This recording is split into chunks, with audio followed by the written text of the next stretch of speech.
Kanak-kanak perempuan yang cedera parah setelah terbabit kemalangan ketika dalam perjalanan ke sekolah di Machang, Kelantan pagi semalam selamat menjalani pembedahan kaki pagi tadi.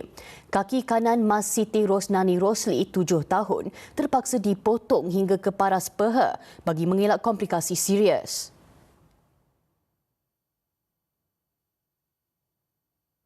Bapa saudara mangsa Nazri Abdullah, 51 tahun, berkata anak saudara perempuannya itu kini ditempatkan di unit rawatan rapi ICU Hospital Pakar Universiti Sains Malaysia bagi pemantauan lanjut. Pembedahan dilakukan selepas berlaku pembekuan darah selain tisu dan isi daging pada bahagian kaki berkenaan sudah mati serta mengelakkan komplikasi yang lebih serius terhadap keadaannya.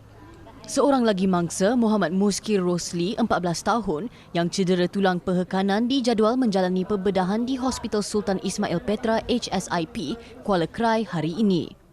Dua lagi mangsa, Muhammad Hakikat Abdul Rahman, 9 tahun dan Muhammad Zul Hakif Muhammad Zulkifli, 12 tahun, kini stabil dan menerima rawatan di HSIP. 4 bersaudara itu cedera selepas motosikal dinaiki mereka bertembung sebuah kereta di Jalan Kota Baru, Kuala Krai berhampiran Kampung Pek jam 7 pagi semalam.